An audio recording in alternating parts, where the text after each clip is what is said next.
দিন দিন আবাসন চাহিদা বাড়লেও উচ্চ মূল্যের কারণে অনেকেই সেই চাহিদা পূরণ করতে পারছেন না।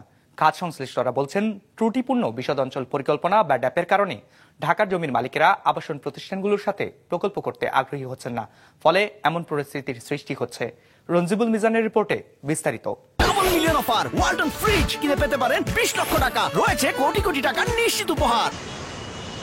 রাজধানী ঢাকা জীবন আর জীবিকার তাগিদে দেশের বিভিন্ন প্রান্ত থেকে আসা মানুষের বাস এই শহরে, যেখানে স্থায়ীভাবে বসবাসের জন্য অধিকাংশ মানুষের স্বপ্ন নিজের সাধ্যের মধ্যে একটি ফ্ল্যাট বা বাড়ির। যদিও উচ্চ মূল্যের কারণে তাদের অনেকেরই সেই স্বাদ পূরণ হয় না সাধ্যের সীমাবদ্ধতায়। তারপরেও প্রতি বছর শহর জুড়ে হাজার হাজার ফ্ল্যাট বিক্রি হয়। চাহিদা থাকায় আবাসন কোম্পানিগুলোও নিচ্ছে নতুন নতুন প্রকল্প।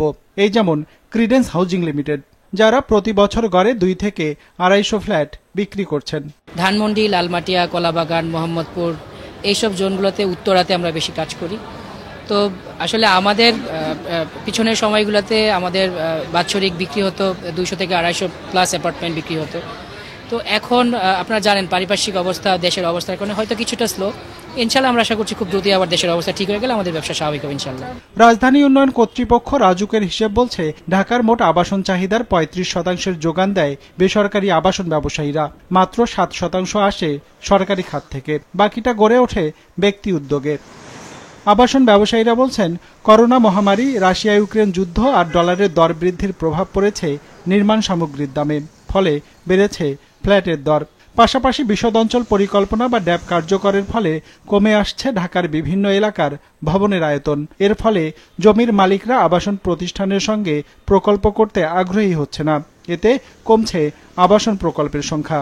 এখানে বৈষম্য হয়েছে, কারণ এখানে দেওয়া হয়েছে ভাড়ার সংখ্যা বেশি বসুন্ধরাতে, দেওয়া হয়েছে জলশিরিতে, দেওয়া হয়েছে উত্তরাতে, যেগুলো গভর্নমেন্ট অ্যালোটেড প্লট, এগুলোর মধ্যেই দেওয়া হয়েছে।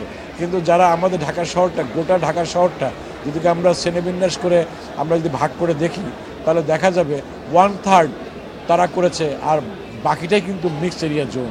তো এই মিক্সড এরিয়া জোনে যারা ল্যান্ড মালিক আছেন, ভূমি মালিক আছেন এবং ডেভেলপাররা কাজ করতে যাচ্ছেন, উভয় সমস্যার সম্মুখীন হচ্ছে।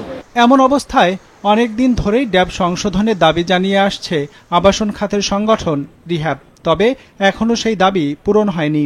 সবশেষ 15 ডিসেম্বর ড্যাব বাস্তবায়নে একটি উপদেষ্টা পরিষদ গঠন করেছে সরকার। আশ্বাস মিলেছে 2008 সালের বিধিমালায় ফিরে আসার।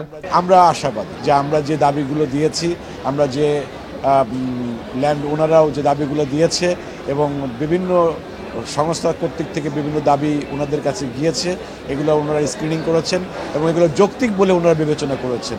এবং আমরা বলি যে এটা যৌক্তিক না, এটা অধিকতর যৌক্তিক, এইটা আরেকটু বেশি হলে ভালো হয়।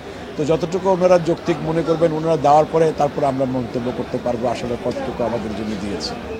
ড্যাব সংশোধনের বিষয়টি ফয়সালা না হলেও বসে নেই আবাসন প্রতিষ্ঠানগুলো। খাত সংশ্লিষ্টরা বলছেন, আগের পাশ হওয়া প্রকল্পগুলো এগিয়ে নেওয়ার পাশাপাশি বেশি উচ্চতা পাওয়া যায় এমন এলাকাগুলোতে নতুন প্রকল্প নিচ্ছেন তারা, যদিও এই সংখ্যা খুবই কম। রঞ্জিবুল মিজান, বিজনেস রিপোর্ট, মাছরাঙ্গা টেলিভিশন।